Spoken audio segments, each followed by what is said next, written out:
My spoiled older sister showed up at my house, begging to stay because her husband had kicked her out. However, I soon discovered that she was the one who had been abusive and at fault.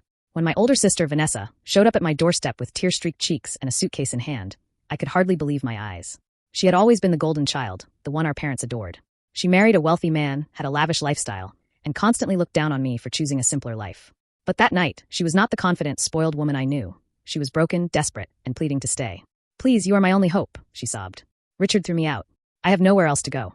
I hesitated, remembering all the times she had belittled me, but she was my sister. I could not just turn her away. So I let her in. But something felt off. And soon, I would discover that she had not been the victim. She had been the villain all along. Growing up, my sister Vanessa and I were complete opposites. She was the favorite, the one our parents doted on.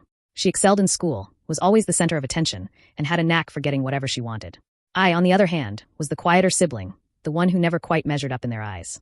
Vanessa loved expensive things and the glamorous life. She dated wealthy men, ensuring that her social status was always maintained. Our parents encouraged it, believing she deserved the best. Meanwhile, I focused on building a simple, stable life. I worked hard, bought a modest house, and married a kind man who loved me for who I was, not what I had. Over the years, Vanessa and I drifted apart. She looked down on my choices, often mocking my boring life. She married Richard, a successful businessman, and lived in a mansion, flaunting her wealth whenever she got the chance. Our interactions were minimal, mostly calls where she boasted about her luxurious vacations or expensive jewelry. Then, one evening, out of the blue, she was at my doorstep, disheveled and crying. Her expensive coat was wrinkled, her makeup was smeared, and her hands were trembling. "Please, you have to let me stay," she pleaded. "Richard threw me out, and I have nowhere else to go." I was stunned. Vanessa never admitted to any struggles. She always made it seem like her life was perfect. My first instinct was to question her, to ask what had happened, but seeing her like that made me push my doubts aside. Despite everything, she was my sister. I let her in, unaware that I was about to uncover a twisted truth about her marriage and the real reason Richard had thrown her out. Vanessa had always had a manipulative streak, but because our parents enabled her behavior, she never faced any consequences. If she threw a tantrum, she got what she wanted. If something went wrong, she found a way to shift the blame. Growing up, I was often the scapegoat. If Vanessa broke something, I was the one punished. If she failed at something, she would spin a sob story and get sympathy. When she met Richard, I thought marriage might change her. He was older, successful, and seemingly level-headed. But deep down, I knew Vanessa was not one to change for anyone. She married him because of his wealth, and their life together was nothing short of extravagant. They traveled, attended elite parties, and showed off a picture-perfect marriage online. But I always sensed that Richard was different from the other men she had dated. He was not easily fooled. Despite Vanessa's attitude towards me, I had never heard anything negative about Richard. If anything, he seemed like a decent man. So, when she arrived at my house, claiming he had thrown her out, I was confused. Vanessa had never portrayed him as the type to lose his temper or make rash decisions. As I let her settle in, she painted a vivid picture of her suffering. "Richard turned into a monster," she said, voice shaking. "He accused me of terrible things. He said I was toxic and manipulative. Can you believe that?" She sobbed into her hands, and for a brief moment, I felt sorry for her. But something in her story did not sit right with me. Vanessa was not someone who tolerated mistreatment. If Richard had truly been cruel, she would have left on her terms, not been thrown out. And then small details started slipping through the cracks. Her reactions, her defensiveness, something was off. And as I started to piece things together, I realized that the truth was far more disturbing than I could have imagined. At first, I tried to give Vanessa the benefit of the doubt. She was my sister, after all. Maybe Richard had changed. Maybe their marriage had become something different from what I had assumed. But the more she talked, the more inconsistencies appeared. She spent the first few days sulking around my house, barely speaking to me unless she was complaining. She would lounge on my couch, watching TV all day while I went to work, and when I came home, I would find dishes in the sink, empty food containers on the coffee table, and my guest room in complete disarray. I reminded myself that she was going through a hard time, but something nagged at me. She never talked about missing Richard, nor did she express any sadness about their separation. Instead, she seemed more annoyed, angry that he had the audacity to kick her out. One evening, while she was in the shower, her phone rang on the coffee table. I glanced at the screen and saw Richard's name. My stomach twisted. Why was he calling her if they were supposedly done? I hesitated before picking it up. "Vanessa," his voice came through, heavy with frustration. "I have had enough of your lies. Do not try to spin this to your family. Everyone knows the truth now. You are lucky I did not press charges." "Press charges?" My heart pounded. "Hello," I said, my voice barely above a whisper. There was silence on the other end before he spoke again. "Who is this?" "It is me, her sister," I said cautiously. Richard exhaled sharply. "She is staying with you, is not she?" I swallowed. "Yes, she said you kicked her out." There was a bitter laugh. "Of course she did. Did she tell you why?" I hesitated. "She said you turned into a monster, that you accused her of terrible things." "Of course she would say that," Richard muttered. "Listen, I do not want to involve you in this, but you deserve to know the truth. Vanessa was emotionally and physically abusive. She manipulated me for years, lied about money, and gaslighted me at every turn. I tried to make it work, but she pushed me to my breaking point. She even hit me. I have proof. Videos, messages, everything." My blood ran cold. Vanessa had always been entitled and cruel, but abusive? Could it be true? I will send you the proof, Richard said. Look at it, and then tell me if you still want her in your house. I barely managed to whisper. Okay. A few minutes later, my phone buzzed with messages. My hands shook as I opened them. The first video was grainy but clear enough. Vanessa stood in a lavish living room, screaming. You are worthless, Richard. You think you can just leave me? No one leaves me. Then, in one swift motion, she threw a glass at him. It shattered against the wall just inches from where he stood.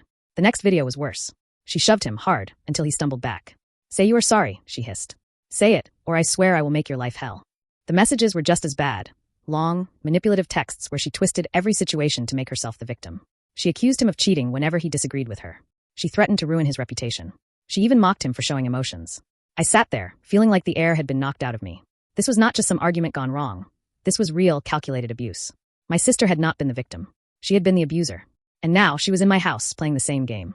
That night, as she sat at my dinner table, complaining about how unfair her life had become, I could barely look at her. So, she said casually, when are you going to tell Mom and Dad to talk to Richard? They need to set him straight. I gripped my fork tightly. You mean they need to force him to take you back? Vanessa scoffed. Obviously.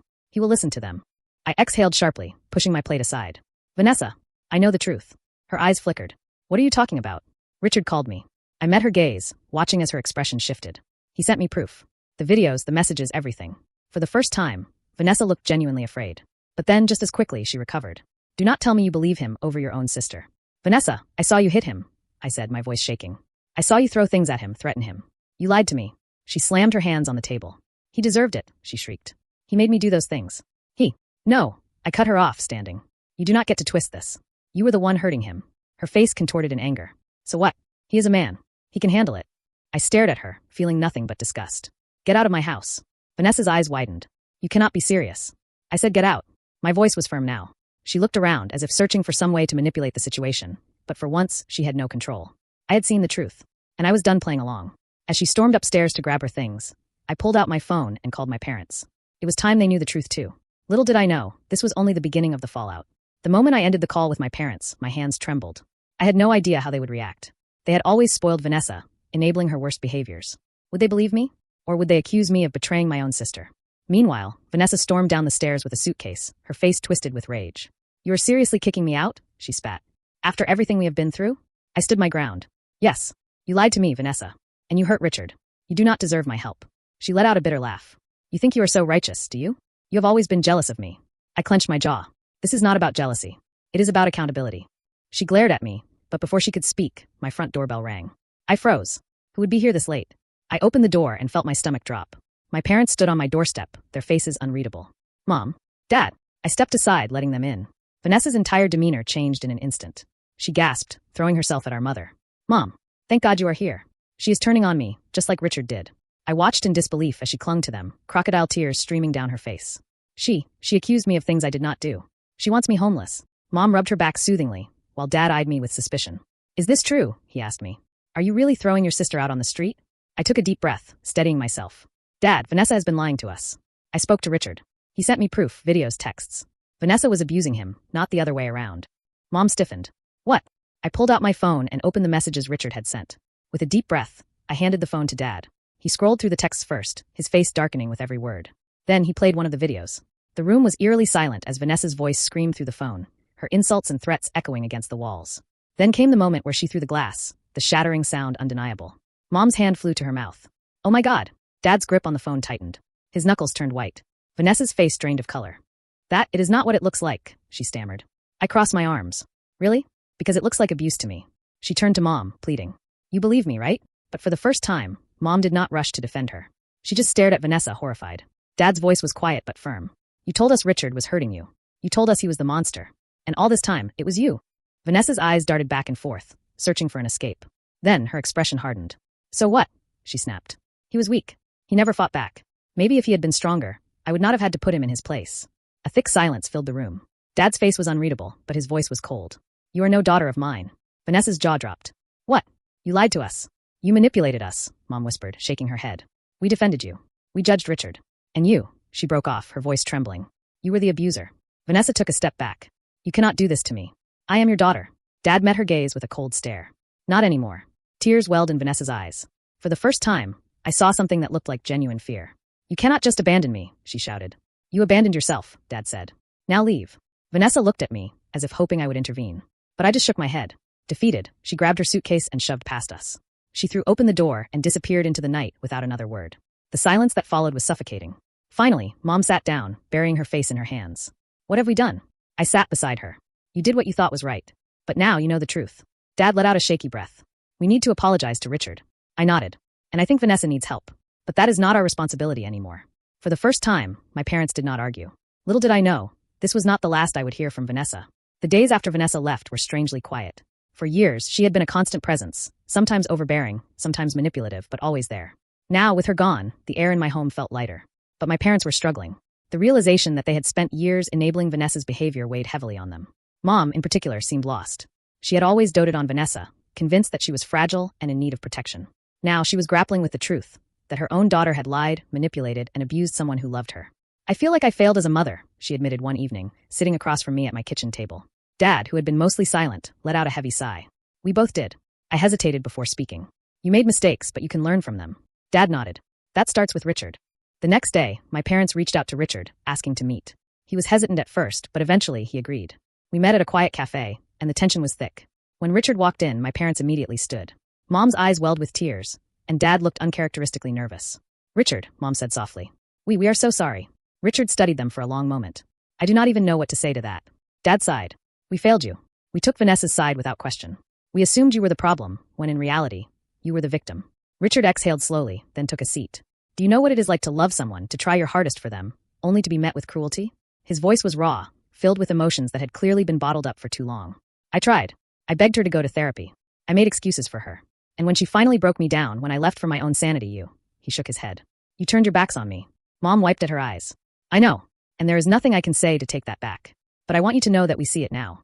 We were blind before, but we are not anymore. There was a long pause. Then finally Richard sighed. I appreciate the apology, but forgiveness is not that easy. We do not expect it to be, Dad admitted. But we want to make things right, if you will let us. Richard looked at them for a long time, then finally nodded. We will see. It was not a perfect reconciliation, but it was a start. A few weeks later, Vanessa resurfaced. She showed up at my house in the middle of the night, looking disheveled. Her usual confidence was gone, replaced with something desperate. Let me stay, she pleaded. I have nowhere else to go. I folded my arms. Where have you been staying? She hesitated. With a friend, but she kicked me out. I sighed. Vanessa, you burned every bridge. You cannot expect people to keep saving you when you refuse to change. She let out a bitter laugh. You are just like them. I learned to stop enabling you. Tears filled her eyes. I have nothing left. For a brief moment, I felt sympathy for her. But then I remembered Richard. The pain in his voice, the bruises in the pictures, the years of emotional torment. You need help, Vanessa. Real help. But that is not my responsibility. Her face twisted in anger. You will regret this. And with that, she turned and walked away, disappearing into the night once again. I never saw her again after that. With Vanessa gone, my parents made real efforts to repair their relationship with Richard. It took time, but slowly things improved. As for me, I felt a strange sense of peace. For years, I had lived in Vanessa's shadow, constantly trying to fix her messes. Now I was free. Looking back, I realized something important. Sometimes family is not about blood. It is about the people who choose to do right by you, who own their mistakes and work to fix them. And sometimes, the best thing you can do for someone is to walk away and let them face the consequences of their actions. If you enjoyed this story, make sure to like the video, subscribe to the channel, and hit the bell icon so you never miss an update.